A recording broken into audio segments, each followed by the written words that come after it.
با مناسبت 75مین سالگرد زادروزی یکی از شاعران شوریده‌دل ادبیات معاصر تاجیک شادروان سرمد در کاخ فرهنگی شهر پنجکین برنامه جالب و خاطرمان برگزار گردید. این چاره‌بینی گرامی‌داشت را رئیس شهر پنجکین عبدالخالق خالقزاده حسن آغاز بخشید و درباره مقام و منزلت روانشاد استاد سرمد اندیشه‌های خویش را بیان نموده حاضرین را با این سنه فرخنده بزرگداشت صمیمانه تبریک و مبارکباد نمود. سپس نماینده اتفاق نویسندگان تاجیکستان شاعری شناخته سلیم زرافشانفر پیرامون استاد سرمد چاپ یک قطار کتابها اندیشه و ملاحظات خویش را بیان نمود و تاکید کرد که واقعاً برگزاری گرامی‌داشت 75 سالگی استاد سرمد از طرف رهبریت مقامات اجرایی محلی حاکمیت دولتی شهر پنجکین همکاران دوستان و همدیاران یک تشبث فراموش ناپذیر می باشد. در این همایش معرفتی و گرامی‌داشت استاد سرمد همسبق استاد یکی از چهره‌های شناخته ادب و فرهنگ تاجیکستان میرزا شکرزاده اندیشه و پیشنهادات و خاطرات خویش را درباره استاد سرمد خیلی صمیمانه بیان کرد. رئیس بخش اتفاق نویسندگان تاجیکستان در شهر پنجکین دولتشاه طاهری ضمن سخنرانی خویش ابراز نمود که واقعاً او سالهایی که در آموزشگاه آموزگاری شهر پنجکین تحصیل میکرد همسبق استاد سرمد بود و از این شاعر شوریده‌دل خاطره‌های خیلی زیاد دارد. مورد ذکر است که پس از انجام قسم رسمی بزرگداشت استاد سرمد از طرف اهل فرهنگ شهر بستانی پنجکین گروه رامشگران از فیلارمونی دولتی جمهوری تاجیکستان زیاییان روزنامه‌نگاران شاعران و نویسندگان دانشجویان کالج آموزگاری شهر پنجکین خوانندگان مؤسسه‌های تعلیمی جماعت دهاتی وارو برنامه رنگارنگ ادبی فرهنگی و کنسرتی نمایش داده شد. چاره‌بینی مقامات اجرایی محلی حاکمیت دولتی شهر پنجکین را بخشیده به 75مین سالگرد ولادت شاعر زنده‌یاد سرمد آغاز می‌کنیم. سخن به رئیس شهر پنجکین محترم عبدالخالق خالقزاده.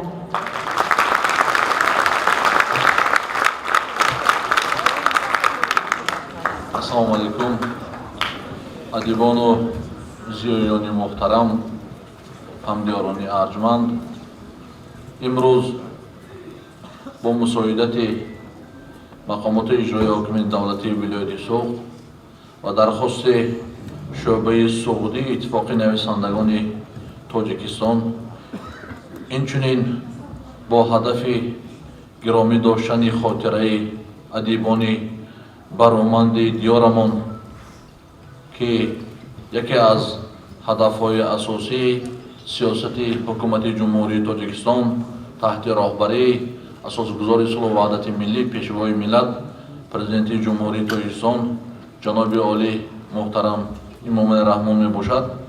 در ترغیب و تشویق سیاست معارف پرورانه حکومت جمهوری تاجیکستان شناخت هویت ملی و تلقین غایه‌های وطن دوستی در جامعه خدمت ماندگار کردند. یعنی یکی از آنها استاد سرمد می باشند و جشن 75مین سالگرد ولادت شاعر شیرین بیان ما و شما سرمد برگزار می گردد. من با احترام زیاد همه مهمانان را که از اتفاقهای نویسندگان تاجیکستان و نهادهای معرفتی و علمی کشور به خاطر اشتراک در این چاره‌بینی به شهر باستانی همون تشریف آوردند. از نام مقامات اجرایی محلی و حاکم دولتی شهر پنجکین خوش آمدید میگویم.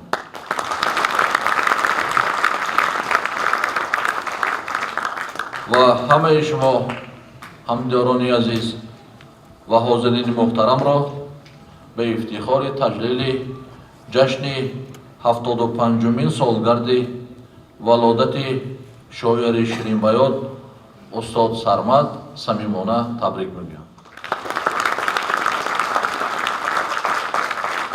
حاضرین گرامی، با برکت صاحب استقلالی وطن عزیزمان و سیاست فرهنگ پرورانه اساسگذار صلح و وحدت ملی پیشوای ملت پرزیدنت جمهوری تاجیکستان جناب عالی محترم امام علی رحمان است که نام فرزندان برآمد خلق و چهره‌های نمایان ادبیات و هنر ملت ما به طور بی سابقه معرفی شده، نام و آثار گرانمایه آنان گرامی داشته می شود.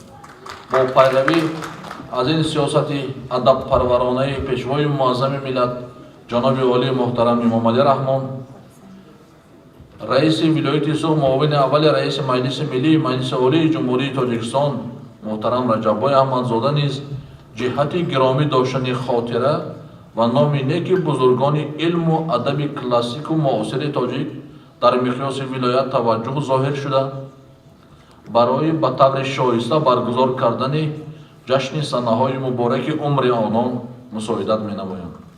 همدیاران عزیز، سرمد زاده و پرورده خاک پاک شاکرخیز واده زرافشان است که در دهه غزه جماعت دیهاتی واروی شهر پنجکین چشم به عالم هستی باز کرده است.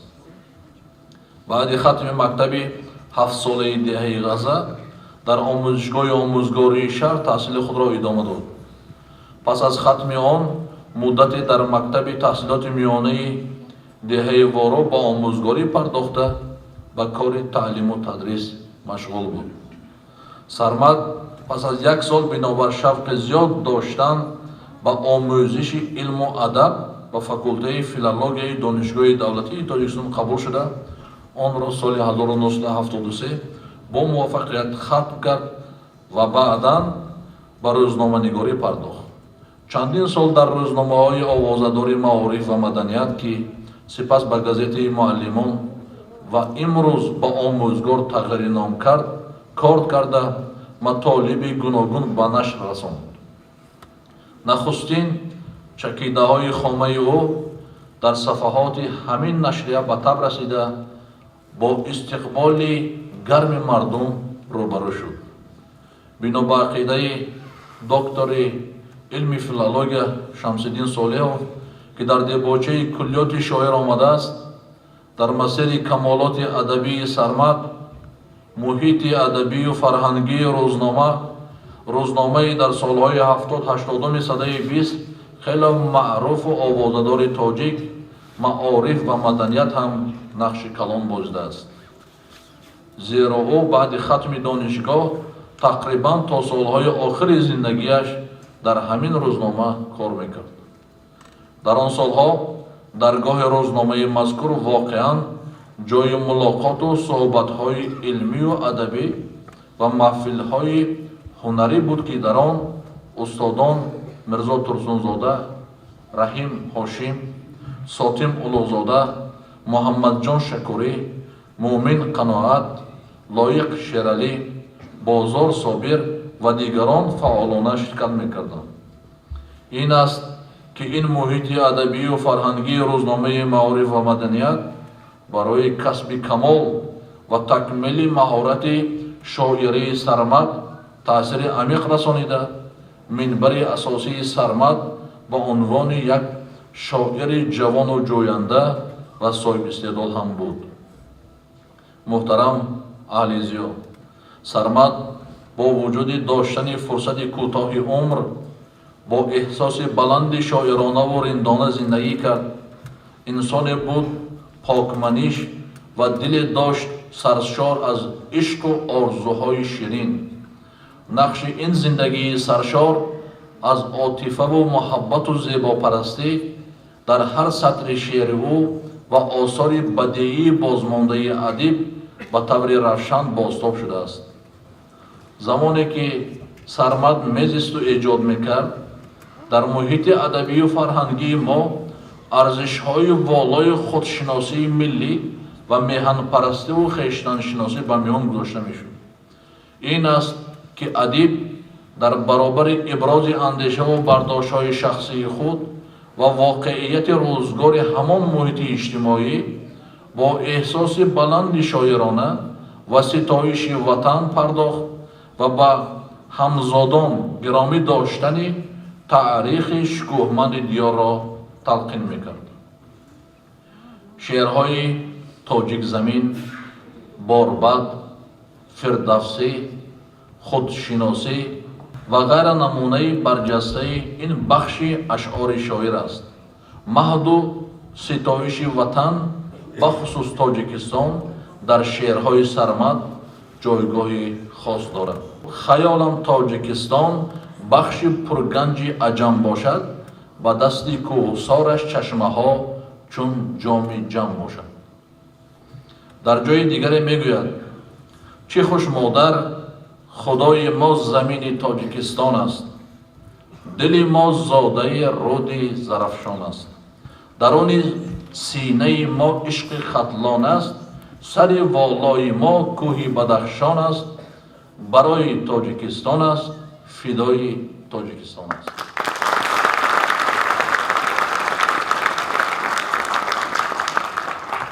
در برابر وصف آیین وطن پرستی، سرمد در اشعار خود و تصویر زیبایی های طبیعت دیار و منظره های دلربای کشور از جمله دره بیشتاسای زرمیش پرداخته مشاهده های زیبای شاعرانه و برداشت های رنگارنگ خود را در آینه اشعار خود و جلوه می آورد. سرمد در زمان زندگی نچندان طولانی خود درد و داغها، فوت با شتاب پیوندان و فاجعه های پیوسته روزگار شخصی را به سر برد که روح توانا و جسم قوی شاعر را تدریجاً خراب و ابگار میکرد و باعث رحلت پیش از وقت این شاعری خوشبیان نیز گردید. رنج و اذیت این درد و داغها، فاجعه های خانوادگی و زمانی در شعرهای سرمد بازتاب شده، سرنوشت ایجادیاتش با سرنوشت اجتماعی و زندگی واقعی خود او آمیزش یافته است. واقعاً چنین ایجادگران در روزگار واقعی شخصیت و زندگی خود را وقف پیشه خویش کردند. چنین سرنوشت نصیب سخنوران می‌گردد که واقعاً صاحب هنر و فرزند زمانی خود هستند.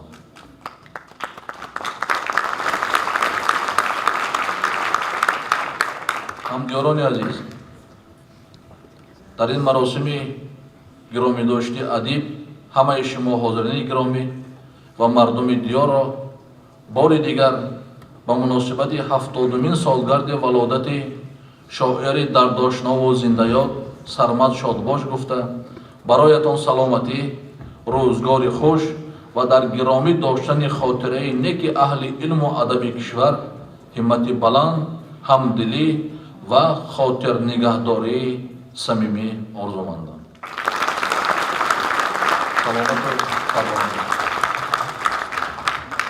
سخن به نماینده اتفاق نویسندگان تاجیکستان، معاون سردبیر هفته‌نامه ادبیات و صنعت سلیم زرفشانفر.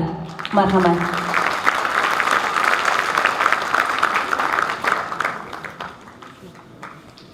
درود به حاضرین گرامی، حضور هر یک شما را به این تالار زیبا خیر مقدم میگویم.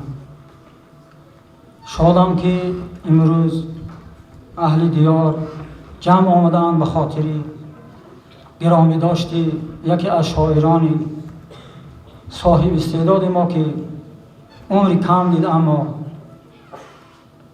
زندگی جاودانش در پیش است. همین سال کمترین یک کتابی که چاپ کردم با نام سوز سوگ. این عبارت است از مرثیه ها درباره بزرگان، درباره اهل فرهنگ که به ملت ما خدمت ها کردند، از جمله استاد لایق، استاد بازار صابر، استاد مومن قناعت، استاد بهمنیار و در جمله این عزیزان سرمد کوتاه عمر نیز هست. یک قسمی ها رو من به خاطر اثبات یک اندیشه خود میخوانم. روزهای واپسین زندگی، سرمدی حسرت نصیب، هفته با یاد و بیاد شعر خواند. شعر بودی ناشتایش، شعر بودی چاشتگاه و شامگاهان هم غذایش. خانه از خانه های یک طبابت خانه شهری سمرقند گشت مملو از صدایش. جان او از وجد لرزید، در هوای شعر رقصید، در فضای تنگ شعرآگین و دردآلودی درمانخانه پیچید. روزهای واپسین زندگی، سرمتی ذلت نصیب، هفته با یاد و بیاد شعر خواند و شعر خواند. در میان شعرهای خوانده اش عاقبت رهگم زد و واپس نیافت. راه پرشیب و فراز خانه اش، خانه اندر بلندای شخستان مانده اش. روزهای واپسین زندگی، سرمدی کلفت نصیب، شعر خواند و شعر خواند و شعر خواند. و از جهان پرفن و پرفتنه و پرنصر ما بر جهان شعر رفت و در جهان شعر ماند.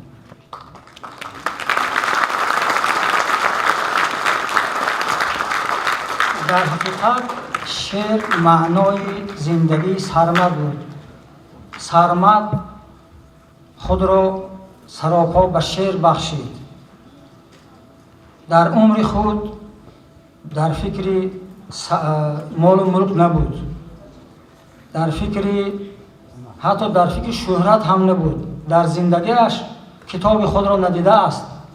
کتاب او را بعد وفاتش یک چند مراتب دوستان چاپ کردند، از جمله کلیاتش را با پسرشون اوستا کمینه کمترین و میرزا باقی رحمتی جمع آوردیم چاپ کردیم. به فکرم دسترسی بعضی شما گشته است.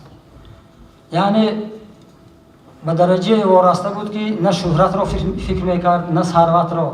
خود را به شعر بخشید، به ملت بخشید، به ادبیات بخشید. و این روز که من در این تالار چهره های زیبای شما را میبینم، راستی گپ اضطراب مرا فرا گرفته است که امروز شما یاد میکنید از چنین یک فرزندی فرزانه دیار. ما در وقتی که ما مکتب میخواندیم الکه سرمد مشهور بود. ما از دیدار این کس شاداب شده ایم. در دوشنبه نیز با اون کس نشست و خیز داشتیم.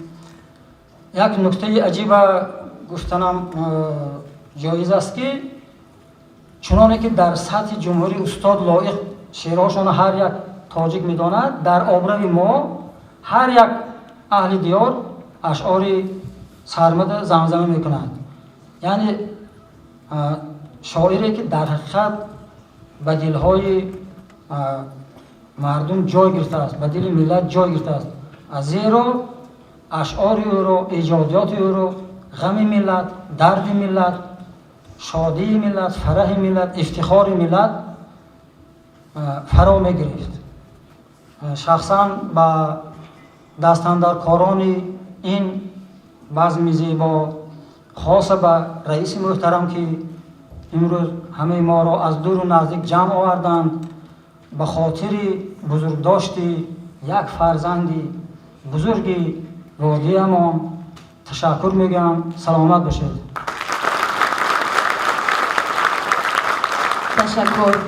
سخن نوبتی به کارمند شایسته جمهوری تاجیکستان برنده جایزه ادبی به نام صدرالدین عینی همسبق شاعر میرزا شکرزاده. مرحمت استاد. السلام علیکم همدیاران عزیز. در سخنرانی رئیس محترم و صحبتی که درخشانفر ارائه کردند سطرهای بسیار تابناک در حق سرمدی عزیز گفته شد. من همسبق ایشون نه فقط همسبق بلکه برادری جانی هستم با سرمد. ما با غزه عزیز بارها مهمان شده ایم. ایشان هم به دیار من به زادگاه من تا سرگی زرافشان مهمان شده بود. در همه غم و شاد یکدیگر شریک بودیم. در محفل‌های ادبی دست در دست همدیگر داشتیم. اونها در گزیت معارف مدنیت، من در روزنامه تاجیکستان سویتی کار میکردم. ما یک پیاله چای به هم نمیخوردیم. بر علاوه صحبت‌های بسیار عالی جناب رئیس یک نکته من اشاره کردنی هستم که چقدری که استاد لایق غرور بسیار مردانه داشتند، غرور رستمانه داشتند لایق که ما با ایشون هم سعادت آشنایی داشتیم و کتابشون رو من در ایران چاپ کرده بودم، رودی رخش. همین سرمد هم همین غرور و همین مردانگی داشت. اگر وای در تشنگی میمرد از کسی آب نمیپرسید، باور کنید. و اگر کسی که بود یک بچه های مثلا از فرسیمین و گوشت اینجور دیگر از یگان تیوهای حراسی نداشت، برو یک باید گوشتین میگیریم و پهلوانای از خودش 10 برابر کلان میگفت سرمد. بسیار مرد بود، بسیار عالی همت بود. ما نیت داریم که یک مجموعه مقاله ها از زندگی سرمد جمع آوری میکنیم و بعد در این کتاب همه بزرگی های این مرد بزرگ وصف میکنیم. من دست خالی نامدم. به همین نزدیکی کتاب از روزگار و زندگی دو ابرمرد ادبیات معاصر تاجیک حضرت لایق و استاد ساروان به چاپ رساندم. این کتاب هم وارثان غرور فردوسی نام دارد. و تنتنه این کتاب من به جناب رئیس تقدیم میکنم.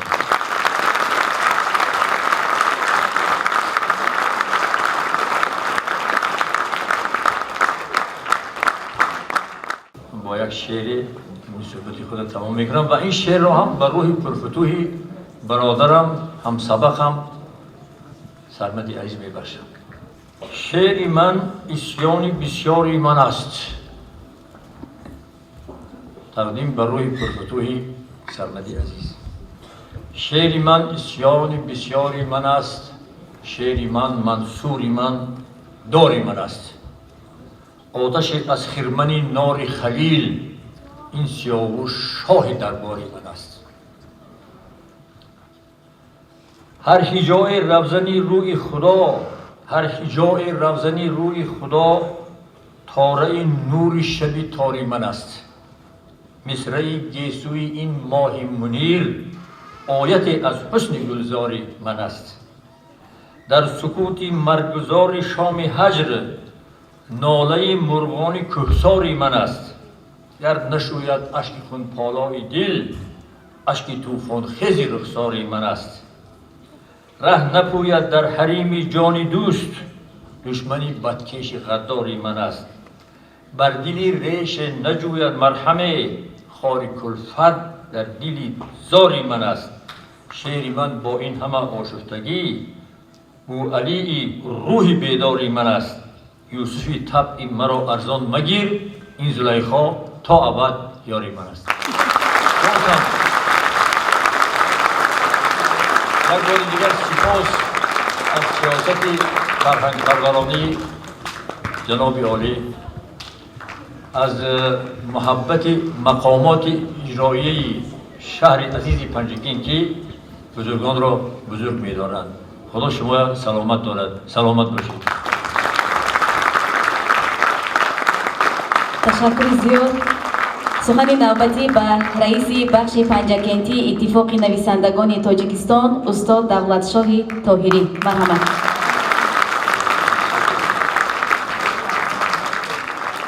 من تنها این حرف ها را علاوه میکنم که همسبق زندیات سرمد در آموزشگاه آموزگاری شهر پنجکت بودیم. خیلی سخنهای خوب شد، سخنهای پرمحتوا. یادها را باید یاد کرد. راست دیگه من بسیار خاطره ها هستم.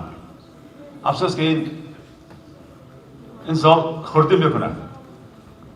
یک قسم آنها را من در توسط تلویزیون و در دهه غزه در نزد مکتب غزه آنجا گفته بودیم.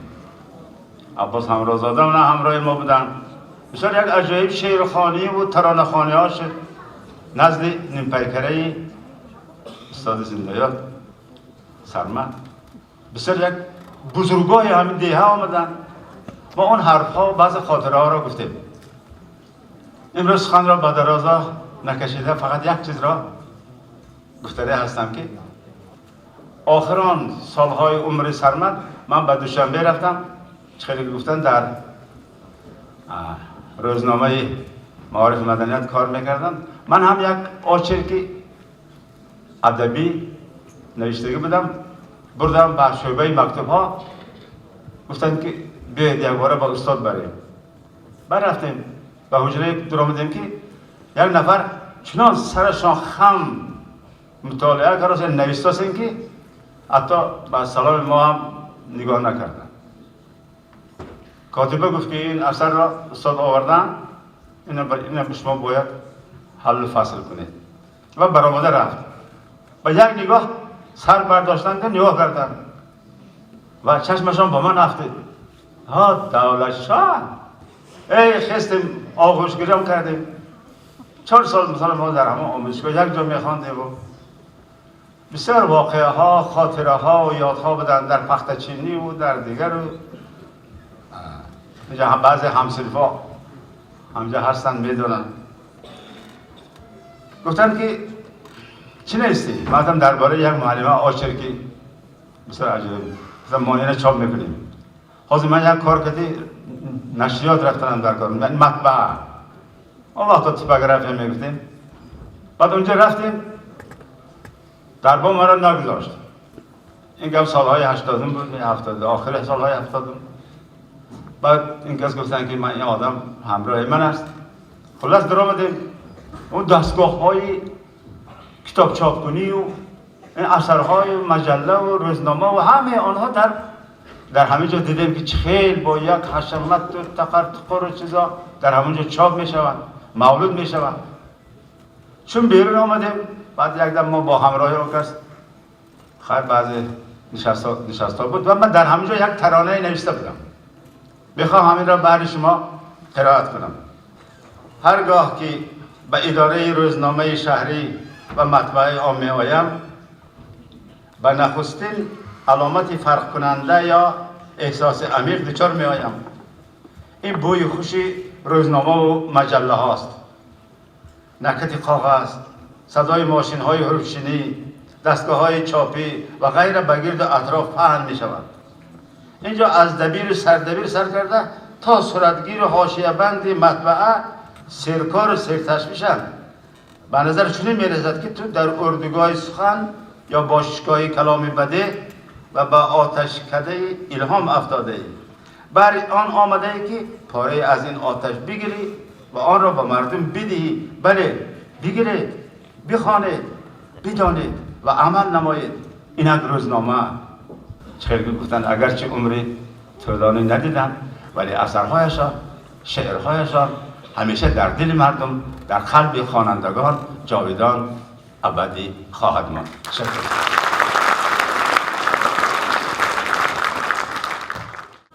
تاجیکستان سرنوشت عشق سوزان من است. ذره خاکی عزیزش داروی جان من است.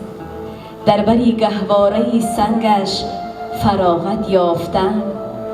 تخت سنگ کوهسارش تخت سامان من است.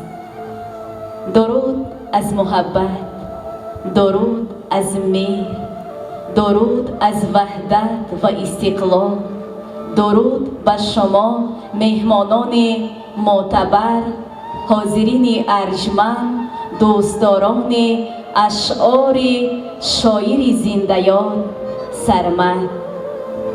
حضور نیکختر شما را در این بارگاه هنر با افتخار 75مین سالگرد ولادت شاعر زنده‌یاد سرمد صمیمانه شاد باش میگوییم.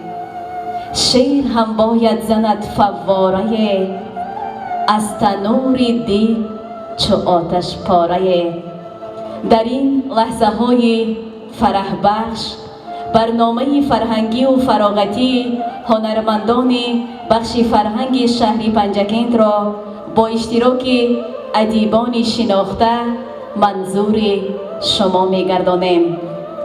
سرود نصر مصطفی، شعر سرمد، آهنگ عمری جان بهریف در اجرای هنرمندان انسمبل نوای پنجکند.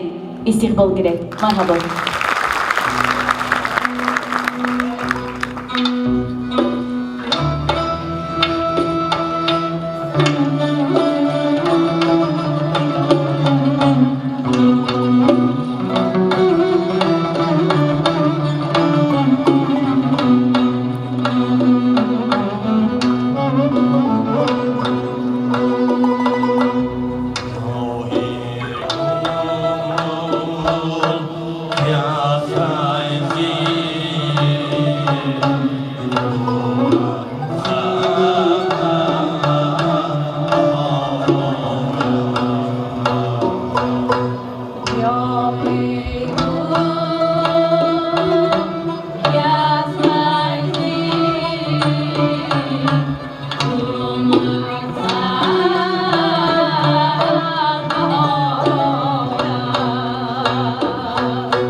مادرا در زندگی دو دیده بینای من، هستی من، شادی من، ثروت دنیای من. سرفرازم با تو در دنیای خود تا زنده ام، غیرتی من، شهرتی من، قامتی بالای من. من که نوشیدم زیرود مهر تو آبی حیات، چشمه آبی بقای من، دل دریای من. می پرد مرغ خیالت با امید هر طرف، تا بیابی کودکانت مادری تنهای من. سرمدی شوریده خاطر سجده می آرد به تو، ای امید زندگی، ای گوهری یکتای من. سخن به عبیدالله اکرمزاده، کارمند رادیوی تاجیکستان. مرحمت. شاعرم در سینه ملت چو دل، ملتی به شاعر انبار گل. السلام علیکم برادران عزیز، خواهران دوسترو، استادان گرانقدر، مهمانان از دور و نزدیک آمده. این لحظات برای من همچه یک درفشانی، همچه یک تاجیک باعث افتخار است که چهره‌های گرم شما رو می‌بینم. چهره‌های گرم و نورانی که نبیرگان حقیقی قافله سالار ادبیات کلاسیکی فارسی تاجیکی داری، فرزند بزرگ ملت تاجیک، ملت فرهنگ‌پرور تاجیک، استاد ابا عبدالله رودکی هستند. من به پیش همه شما سری تعظیم فرود می‌آورم با آن معنا که در این سرزمین مقدس، در این خاک تبرک، همان شمع فروزان است که آن را دست مبارک استاد رودکی فروزان کرده بود، درگرانده بود. و رئیس محترم یک تاکید بسیار زیبا کردن، گفتن که زرفشانی بودن، شعر پرور نبودن، بیدار دل نبودن، ملت پرست نبودن، پیروی پیشوای ملت محترم امام علی رحمان نبودن گناه است.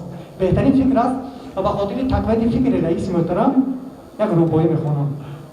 هرچند که زاده زرفشان آیی، هیچ استی اگر به شرف و شان آیی. یک شرط زرفشانی بودن آن باشد، قربان وطن راد سخندان آیی. خوش به حال زرفشانی که سخنپرور، منگاری و عشق نهاد و عاشق نهاد باشد.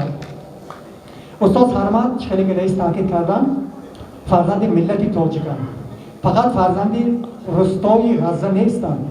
از شهر سرمد بزرگ، هموطن ما و شما، همدیار ما و شما، تاجیکان کابلی، 20 میلیون تاجیک افغانستان، 20 میلیون تاجیک همسایه، دولت همسایه و تمام تاجیکان تاجیکستانی افتخار میکنند. چرا؟ یک سوال پیدا میشه، چرا؟ شهر سرمد شهر درد است، شهر عشق است، شهر ایمان است، شهری است که بوی آب و خاک سرزمین تاجیک دارد. انا همین صفات ها خوشبختانه همچون نبیره استاد رودکی، همچون پیرو استاد رودکی در اشعار استاد سرمد بسیار زیبا تاجیکانه افاده شده است. من همچون یک هموطن شما، همچون یک همشهر شما، از مقامات اجرایی حکومت دولتی شهر پنجگین، از همه آنهایی که این محفل گلفشان، محفل سخن، محفل عشق و ایمان را سازمان دادن سپاسگزارم. چرا؟ با اون معنا که مولانا عبدالرحمن جامع میگن که این بابای بزرگ ما، من از افغانستان از کابل یاد کردم که در هرات به وای رسیدم، به عبرت ز پیشینیان یاد کن، به عبرت ز پیشینیان یاد کن، دل از یاد پیشینیان شاد کن. چرا؟ هر قدر که ما گذشته را یاد آوریم، احترام گذاریم، به همان اندازه پایه های استقلال ملت را مستحکم خواهیم کرد و تاجیک بزرگ، تاجیک فرهنگ پرور، تاجیکی که دنیا را با علم و ادب مسخر کرده بود نیرومندتر میکنیم. من بار دیگر اظهار سپاس میکنم به همه اونایی که این محفل را سازمان دادن و به خاطر استاد سرمد یک شعبت از خواجه حافظ شیرازی میخونم که گفتند هرگز نمیرد آن که دلش زنده شد به عشق، ثبت است بر جریده عالم دوام ما. پاینده باد ملت بزرگ تاجیک، بگزند باد قصر شکوه استقلال ملت تاجیک، ابدی باد دولت پیشوای ملت محترم امام علی رحمان. به همه شما سپاس. تشکر زیاد. سرود از اشعار شاعر سرمد با نام بیش کند دستپاره در اجرای مؤلف آهن علاجی فرهنگ جمهوری تاجیکستان حامد بابا مرادف.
بیا ای گل که از فیض قدومت صد بهار آید، غمم از سینه بگریزد طرب اندر کنار آید.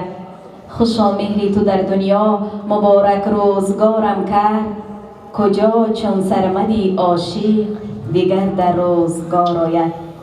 سرودی مادر شعری سرمد در اجرای مؤلف آهنگ عبدالله خیالف.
شمس و قمر و ستاره باران اینجا، لعل و گوهر و یاقوت و مرجان اینجا، شکر شکن است طوطی در محفل ما، صوتی عجم و سازی زرفشان اینجا.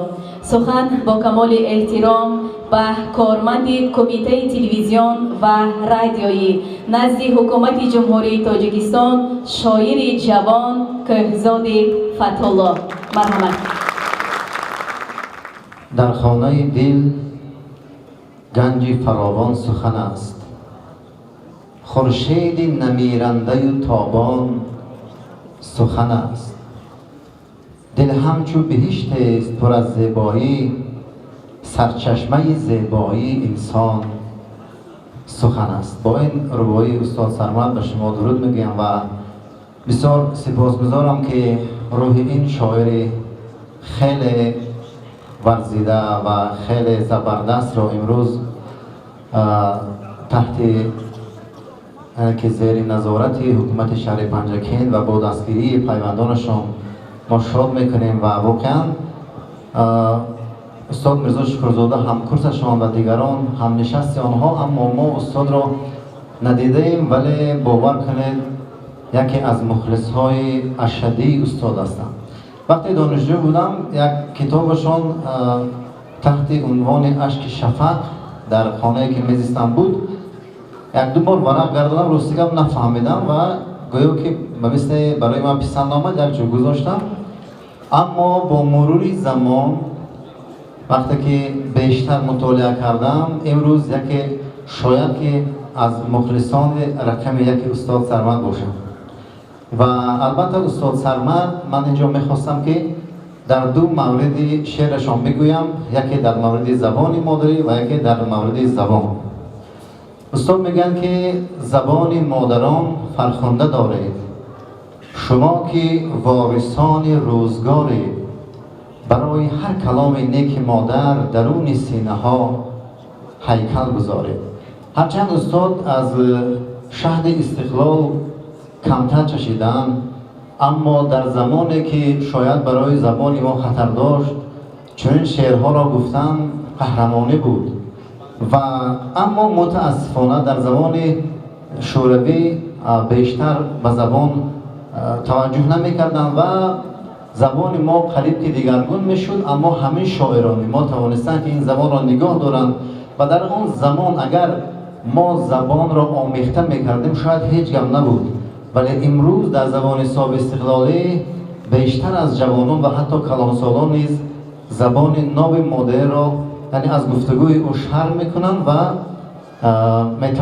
میخواهند که یعنی که کلمه های دیگر از روسی و انگلیسی آمیخته بکنند. ما قربان میشیم به آن کسی که زبان های خارجی را میداند، اما من میخواهم شخصا من که زبان ناب مادری به مثل شعر استاد سرمد و دیگر بزرگان ملت تاجیک صدا بدهد. و در همین مورد که شاید در برای استاد همون زمان ها علم کرده است، چند بیت نیز گفتند استاد سرمد. میگن که شیر مادر کور سازد چشم بینایی ورا، گونگ بهتر از کسی که گونگ لفظ مادر است. و البته در جای دیگر میگن که همزمان گونگ های مادرآورد جهان خوشبختتر نسبت برخی که لفظ مادری گم کردند. و باز هم میگن که من نماز آرم به پیش پای آن دیوانه، خیش را گم کرد اما لفظ مادر گم نکرد. یعنی که آنی که لفظ مادر را گم میکند از او همون دیوانه که ما میدانیم بالاتر و بهتر است. و البته باز هم خواستم در مورد شعرهایی که در ستایش مادر گفتن چند بیت بگویم. میگن که دو بهشت داشتم در روزگار خیشتن بطن مادر این یکی بود دیگری دامان او و یا خود میگن که رنگ شیر مادران از استخوان ما نرفت 100,000 سال زیر خاک میماند 100,000 سال زیر خاک میماند سپید. همزمان باز هم در یک بیت دیگر میگن که دست سبز مادران گهواره ها را سبز کرد 100 بهار بیشمر آید نسبزد چوب خوش. اینجا بزرگی مادر را در نظر دارم و من میخواستم که خب شخصا از رئیس محترم عبدالخالق خالقزاده خواهش کنم که از جانب آنهایی که در همین شهر پنجرکین فعالیت دارند ادیبان یک مادرنامه استاد سرمد تأسیس داده شد، زیرا بسیار مادرنامه های زیبا دارن و بیت های زیبا شدن که اینجا چنداشون ما قرائت کردم و میخواستم که با همین یک بیت استاد سرمد سخن خود را به پایان رسانم که این نیست تمنای دل استاد سرمد و هر یک ما و شما. در طرفگه سرمد عاشق به گوش یار گفت برف غم هرگز نبارد روی بام زندگی. بگذار که زندگی شما همیشه با خوش و خرسندی بگذرد. سلام باشید. تشکر زیاد. سرود با نام حسرت از اشعار شاعر زنده‌یاد سرومند در اجرای مؤلف آهنگ علاجی فرهنگ جمهوری تاجیکستان تردی علی میرزاعلیف. مرحبا.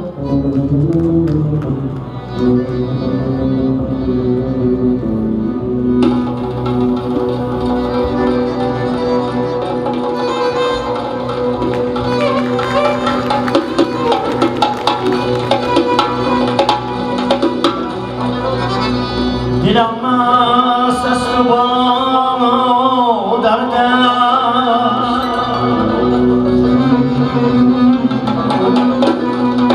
دلم است از تو با دردش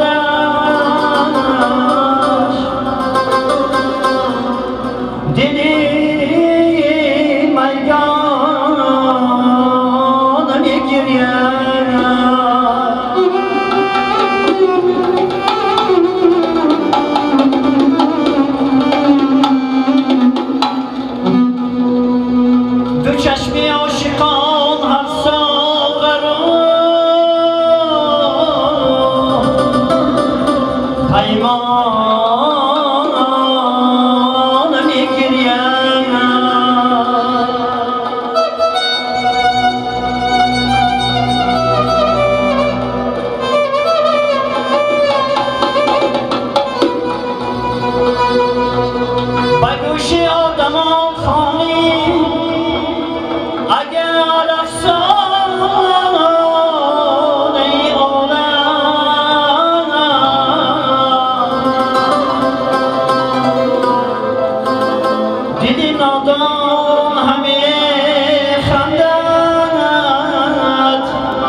ولی این آتشی هم ز خود بیگانه گریم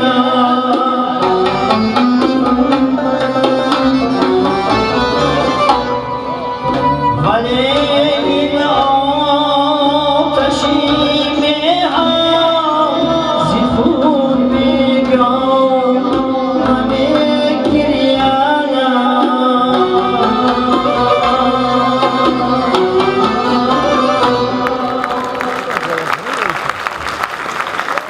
زندگی را هر نفس اندیشه بنیاد بود. آنقدر این پیشور در کار خود استاد بود. شاعر دل روز و شبها دیده بیدار داشت. شادی و غمها ورا سرواده ایجاد بود. کمپوزیسیون ادبی از اشعار شاعر زنده‌یاد سرمد در اجرای دانشجویان کالج آموزگاری در شهر پنجکن و صحنه گذارنده آموزگاری کالج آموزگاری شهر پنجکن احرار کامل جان. مرحمت.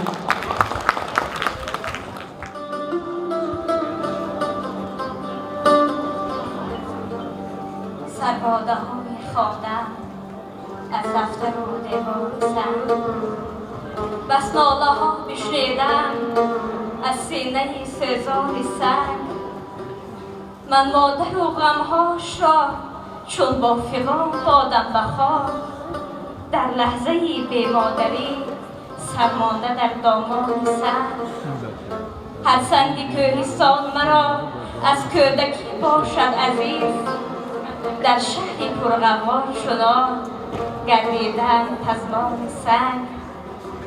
این بیت‌های موجز از قلب سرشار از عشق و محبت یک مرد کوهستانی که به هر سنگ و خاک آن دین داده، عشق داده، ولی با تقاضای زمان آن را ترک کرده است.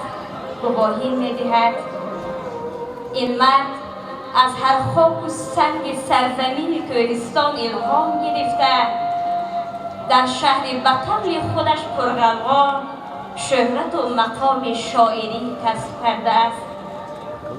این مرد کسی نیست به جز سرمد. آره، همان سرمدی شوریده دل و شوریده خاطر که با به زبان آوردن نامش دل صدها عاشقان شیدا به جوش و خروش می آید و هزاران نفر دیگر دل باخته عشق و جنون می گردد. اگر ما مادر را از دست دادیم و خواستیم بهترین اشعار را درباره‌اش بگوییم، پس حتما از دیوان او سرمشق میگیریم. اگر در تنگلاخ زندگی تنها ماندیم، بی کس ماندیم، عذاب خیانت را چشیدیم، پس اشعار او تریاک ماست. اگر کسی پیش زندگی کم آورد، سرخم نمود، پس غرور و سربلندی را از سرمد در میابد. در خاک باشد ریشم با 100,000 اندیشم، تا بسته خاکم ولی سرجانبی مینا کشم. تا جان دارم در بدن 100 بار گویم این سخن، من آمنه‌ام تا منت از مردمی کانا کشم. من عاشقم ای زندگی، بر عشق دارم بندگی، باریکنش تا زنده‌ام تنها کشم، تنها کشم. سرمد شاعر قلب هاست. شعر او از قلب می براید و از دل به دل راه می یابد. اشعار او در دل مردم تخم عشق و محبت را می کارد و این محبت تا آن زمانی که حیات پابرجاست و انسانیت عرض وجود دارد زوال نخواهد یافت. سرمد از شاعران است که با احساس بلند و محبت بی پایان وصف وطن وصف تاجیکستانی عزیز می نماید. بهار و تیرماه وطن، دریای و کوهساران، طلوع و غروب آفتاب، گل و گیاهای رنگارنگی وطن را با تمام هنر و زیبایی پرستی ستایش می کند. ای مهنی من مینه من و باغ من و گلشنی من، در حیث تو جان فدا شود با کم نیست، عشق تو چون جای تازه اندر بر من. تاجیکستان سرنوشتی عشق سوزان من است، ذره خاک عزیزش داروی جان من است. در بری گهواره سنگش فراغت یافتم، تخت سنگی کوهسارش تخت سامان من است. سینه کوهی بدخشان روشن از خورشید لعل، آتشی آن آتش مهری نیاگان من است. مصرعهای رودکی گنجینه گمگشته نیست، شعر او هر پاره طلای زرافشان من است. میهن و مادر پرستش می کنم شعر و سخن، این فضیلت در خون خلق سخندان من است. لذت شعر دری کی می رود از جان من، الله های مادری پردرد و ارمان من است. تاجیکستان رودبار و چشم سارت شاعرند، هر گیاهت شعر و هر سنگی تو دیوان من است. ازید وجود مادران را چو سرشت، بنهاد بر روی پایشان روی بهشت. هر کس که همیشه یاد مادر نکند، در دیده هر دو عالم آدم زشت. در اوج کمالات شخصی و ایجادی باز قسمت ناسازگار و سرمد ضربه جانکاه دیگری زد که آن واقعا هم قامتی بالای او را خم کرد. این فاجعه بزرگ در روزگار شاعر، مرگ نابهنگام مادر یگانه تکیهگاه و متکای زندگانیش بود که فیغان شاعرانه او را به فلک پیچانید. بیا ای مادری غم دیده من، قدمهایت بروی دیده من. بیا ای متکای روزگارم، نوازش کن سری شوریده من. خدایا در کجای مادری من، که بی تو خالی شد کوی و دری من. نمیدانم خبرداری نداری، سپیدی زد همه موی سری من. من طفلی ناورزیدم با این همه پندارها، از روی بام زندگی افتاده بودم بارها. اندر رهی کوه و دره بگذشت دبر بچگی، با رنگ خون در پای من بنوشته یاد خارها. از خار و سنگ جاده ها زخمی که بود بگذشت و رفت، درد یتیمی ام هنوز در سینه دارد کارها. گر مادری بیچاره‌ام بر ناکسی حرفی نگفت، او در کتاب دل نوشت از هر که دید آزارها. در حیرت و اندیشه‌ام از زمره بی حکمتان، در عالم پندار خود هر لحظه سازند دارها. هر سر که روی دار شد از کثرت ناآدمان، عرش و زمین در لرزه بود از کار این بیارها. سیاره سرد و تهی گهواره بی کودک است، بی آدمی عالم چی است ای دسته خونخوارها. الا ای مادری غم دیده من، قدمهایت بروی دیده من. الا ای متکای روزگارم، نوازش کن سری شوریده من. بگویم مادر مادر صدا کن، مسافر قسمت خود را دعا کن. نشسته بر سری گوری تو سرمد، بخیزا درد جانش را دوا کن. به آتش عشق مرغ نوا میمیرد، به آیه عشق حرف دعا میمیرد. گر عطر گل و فصل بهاران نبود، به بوی خوشش باد صبا میمیرد. عشق و محبت بی پایان این آثار شاعر است. وی با زندگی با عشق نگاه می کند، عاشقانه زندگی می کند. فریاد او فریاد عشق است، ای با عشق زندگی می کند. ای عشق پر فریادی من، فریادی تو فریادی من زنده هم با یادی تو زندهی با یادی من. ای باده در جان و دل، ای آتشی در آب و گل. در ساغری گیرم بریز کز کیسه بنیادی من. ای شاد و ای ناشادی من، ای بنده و آزادی من. از ذره و پا ذره ها بشنو صدای دادی من. آزادم و آزادم من با خودی دل دادم. از هفت اختر بگذرد فکری سری آزادی من. ای زوفنون ای زوفنون، ای سینه ات غرقاب خون. عاشق شدن مشکل بود به حکمت استادی من. این بحر و دریا قطرگون، این دشت و زهرا تطرگون. آغاز و انجامی نبود در معنی ارشاد من.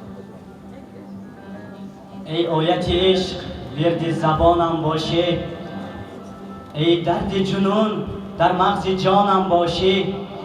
ای ناله تو از روز بقا تا به فنا، پیوسته بنای استخوانم باشه.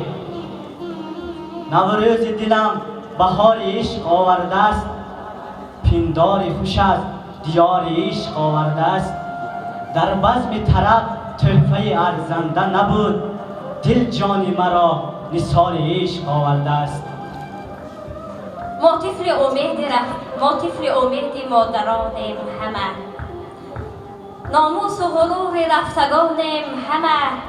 سرمایه ما شعر و زبان عجم است، ما پیرو شعر جاویدانیم همه. 75مین سالگرد شاعر زنده یاد سرمد به کل دوستداران علم و ادب مبارک باد.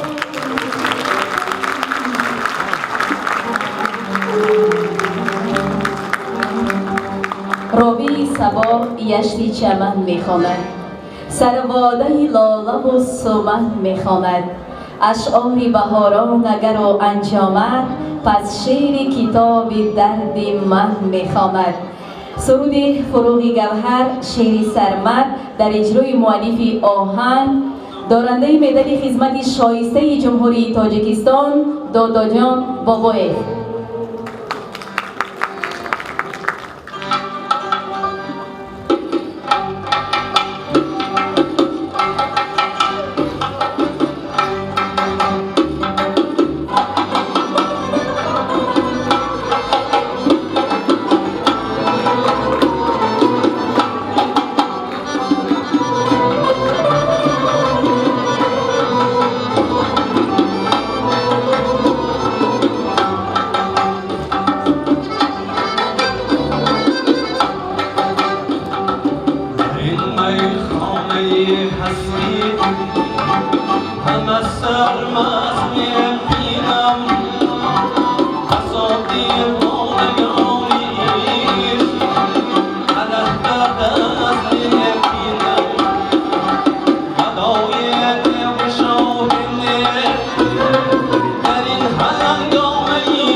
حاضرین ارجمند، حالا سخن به استاد دانشگاه مالیه و اقتصاد جمهوری تاجیکستان به ظریفov منوچهر داده می شود. مرحمت.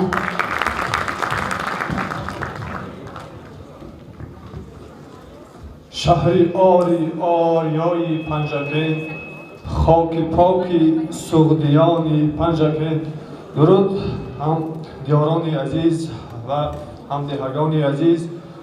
قدمجایی که ما امروز رنجه فرمودیم یکی از مکانها و یکی از گنجینه های بیزوالی مردم تاجیک است که آن سرآغاز از تمدن کشاورزی، سرآغاز از تمدن شهرسازی، یعنی از سرزم باستان شروع گشته تا به همون درجه های جهانی امروز فرهنگ ما روشن شد. و ببینید که در این آبرو، در این دیاری خیلی هم آوازدار، در این دیاری که مردم سوخت، یعنی دیاری هنرمند، مردم دوستدار و شعر و سخن عمر به سر بردن که از قبیل استاد رودکی، از قبیل لایق شیرالی و محض انا همون دستاوردهای فرهنگی و تاریخی گذشتگان ما بود که الهام استاد زنده‌یاد سرمد را یعنی بیدار کردن و استاد شروع کردن از وصفی انا همون دهه خورده که خود به وایه رسیدن و میگن نوشم شراب وحدت از دست یار غزه، مست دو عالم من اندر خمار غزه. یعنی دوستداری میهن خود، دوستداری فرهنگ خود را از دهه خود آغاز کردن و تا به کل تاجیکستان که گفتن تاجیکستان سرنوشت عشق سوزانی من است، ذره خاکی عزیزش داروی جانی من است. در بری گهواره سنگش فراغت یافتم، تخت سنگی کوهسارش تخت سامانی من است.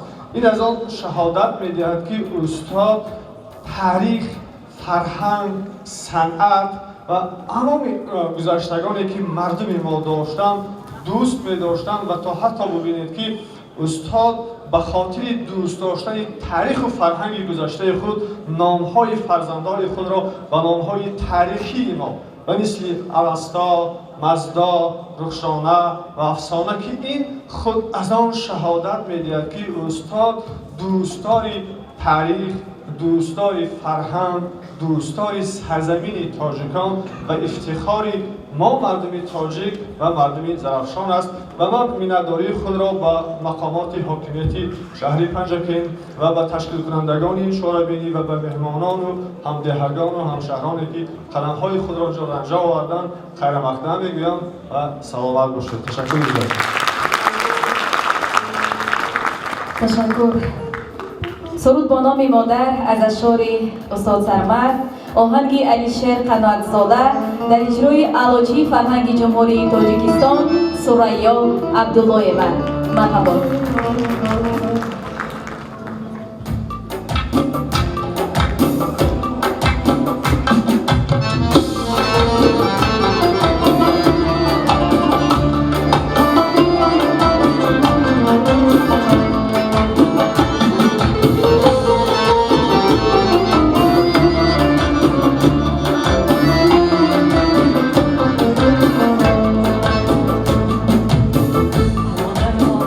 زندگی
قرائت شعرها از اشعار استاد سرمد در اجرای خوانندگان مؤسسه های جماعت دهاتی وارو. مرحمت. دیدی فرزانه را در عالمی طفلانه میخواهم، زمانی کودکی و مادر و افسانه میخواهم. مرا مادر در این دنیا برای سربلندی زاد، سرم از تن رود اما سخن مردانه میخواهم. دلی به سوز ساکت را نمیخواهم، اگر یک روز باشد هم دلی دیوانه میخواهم. آوارم در عالمی بود و نبود، جز من کجا یابد خدا، پر از غنی بود و نبود. هوشیاری و مستی من معنا ندارد در جهان، در دست دردمان بود جامی جمی بود و نبود. از کودکی تا پیریم اشکی فراوان ریختم، دردانه جای دل ولی اندر یمین بود و نبود.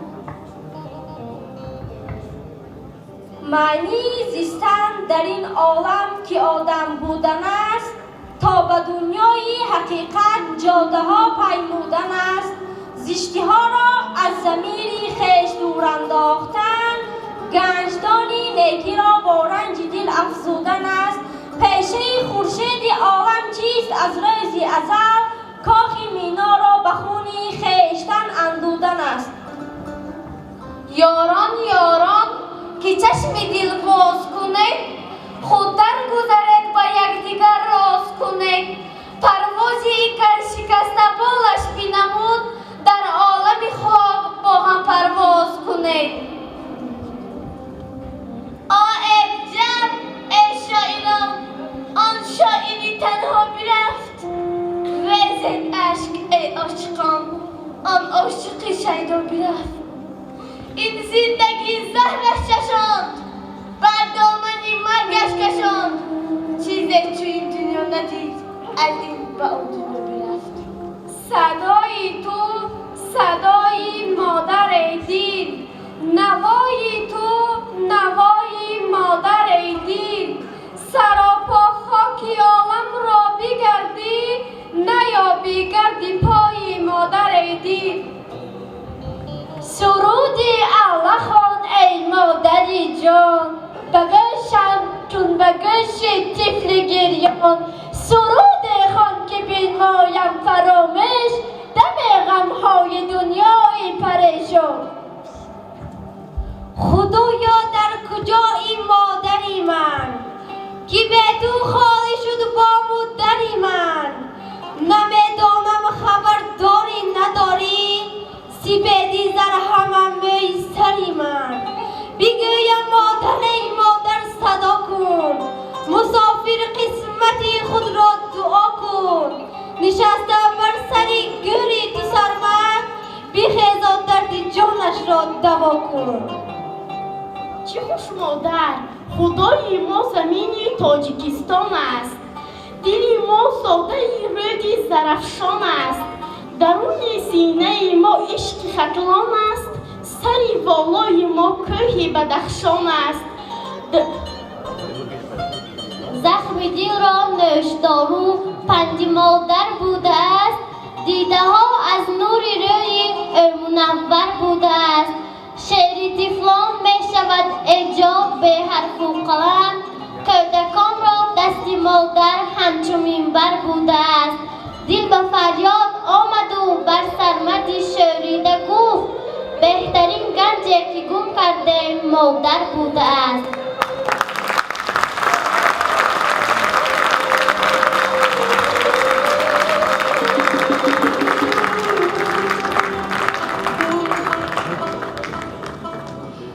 سخن را به شاعر، روزنامه‌نگار، برنده جایزه ادبی به نام کمال خجندی و استاد اسماعیل ظریفی می‌دهیم. مرحمت استاد. خوشبختانه برای من تقدیر کرده است که با استاد سرمد ساعتها صحبت باشم. با استاد سرمد ساعتها در گرد یک دسترخوان نشسته باشم. ساعتها از صحبت ایشان بهره یافته باشم و ساعتها در کوچه های شهر دوشنبه یک جای گردش کرده باشم. یک مخمس و غزل ایشان: چرخ بازد هر زمان نقش جلادی مرا. چرخ بازد هر زمان نقش جلادی مرا. در گلویم بند سازد آه و فریادی مرا. محو سازد جسمی غم فرسود و ایجادی مرا. شادی و غم می شناسد خاک بنیادی مرا. آسمان پرورده است این روح آزادی مرا. از شراری سینه هستم دائما در تاب و تب. لحظه های عمر آزارد وجودم بی سبب. امتحانی زندگی کردن ز من سازد طلب. از رحیمی هستی بیرون آمدم آه بلب. زندگانی می نوازد آه و فریادی مرا. گه پیاده گه سواری از برخشم کردند. گاه پیدا گاه مو از دهر نقشم کردند. از جفاهای زمانه بی درخشم کردند. در میان زندگی و مرگ بخشم کردند. داد گستر کو که سنجد ناله دادی مرا.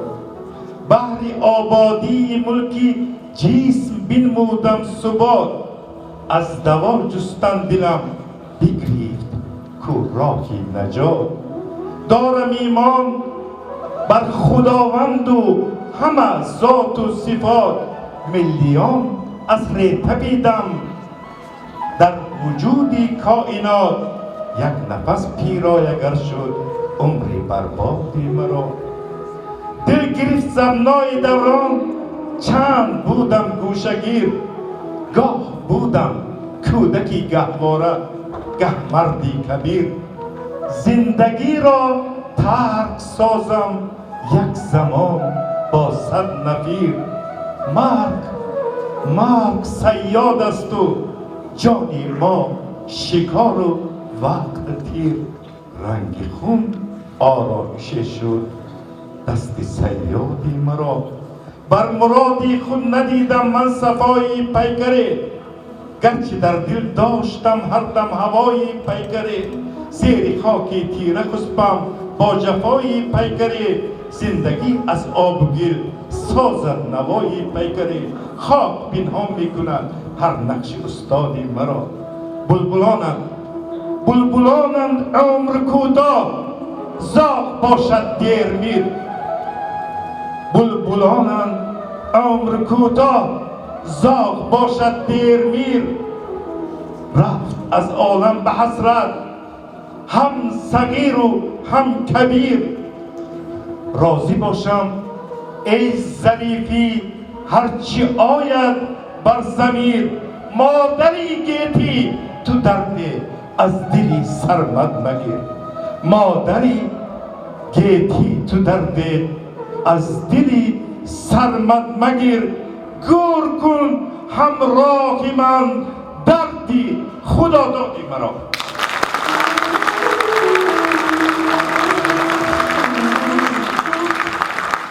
تشکر زیاد.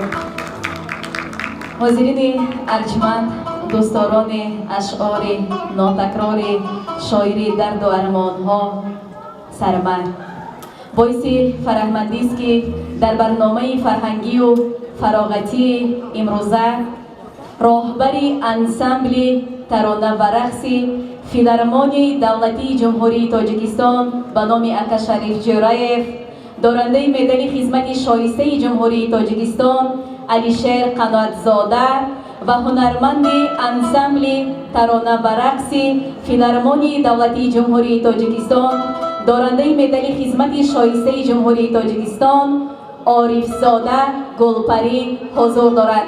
خوش آمدید میگوییم روی صحنه. مرحبا. درود سپاس به همه شمایان.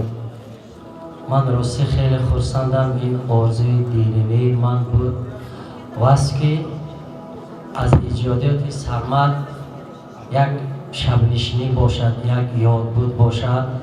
من صد شکر میگویم، زیرا قسمت بسیار اشعاری من، آهنگهای من از غزلهای استاد سرمد هستند و بر رئیس محترم تشکر زیاد که امروز شخصا همین آرزوی مرا جای عمل پیش آمدند.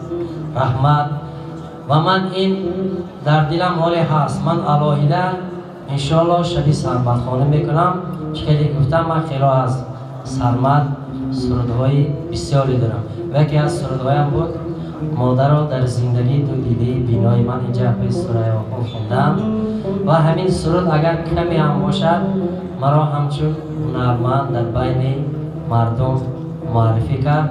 تشکری زیاد به همتون.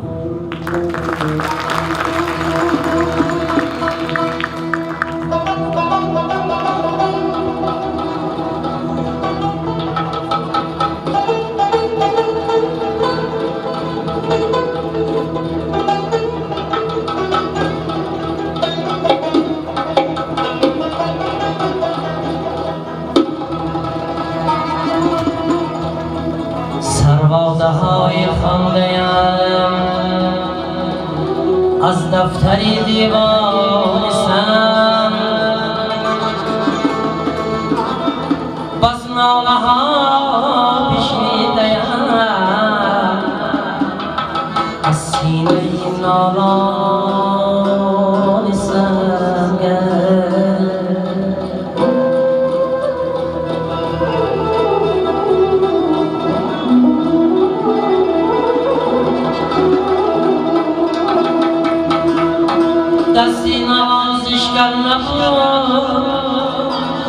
باد سبایم سیل کرد در لحظه بیمادری سرمانده در دامان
بهترین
خزان میمانی تو قرار گل فشانی همه گل فشان میمانی همه دم کنم دعایت که چونی جوان میمانی همه دم کنم دعایت که چونی جوان میمانی مرا به من نمودی به دلم جنون فزونی تو مرا به من نمودی به دلم جنون فزونی بسی بازیات که در من چه خزینه ها کشودی همدم کنم دعایت که چونی جوان میمانی همدم کنم دعایت که چونی جوان میمانی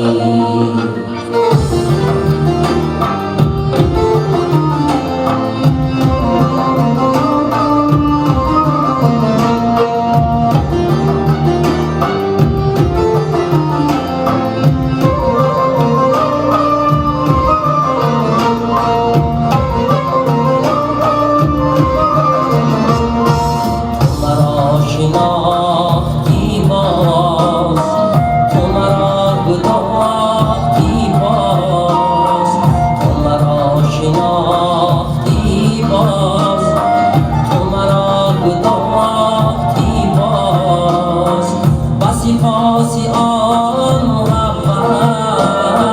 که مرا نواختی باز همه دم کنم دعایت که چنین جوان میمانی همه دم کنم دعایت که چنین جوان میمانی زی برای خنده هایت زی برای چشم هایت زی برای حسن هایت زی برای هر دعایت همه دم کنم دعایت که چنین جوان میمانی همه دم کنم دعایت که چنین جوان میمانی تو گلی شکفته رویی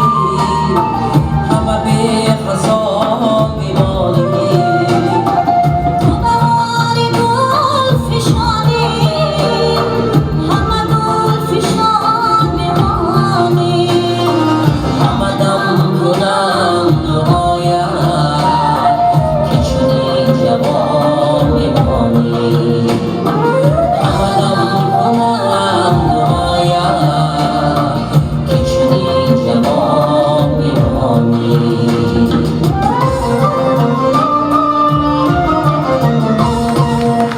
سلام باشید گلبری علیزاده از اشعار سلمان علی رأس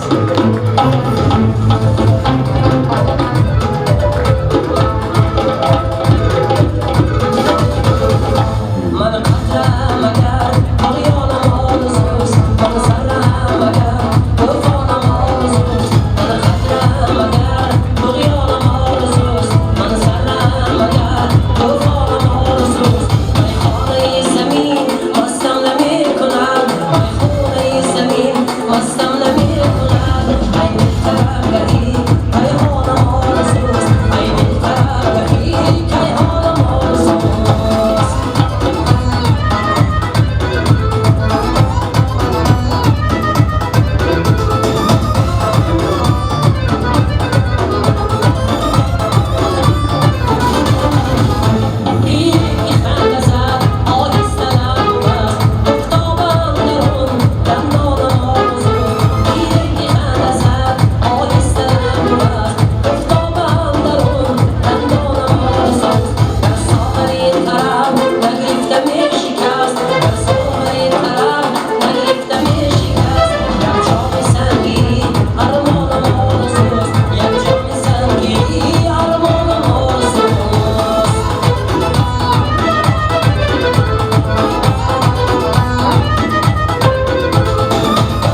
از اکی مرا تشکر زیاد که ناز خدمت کردید. سلامت باشید اکی عزیزم.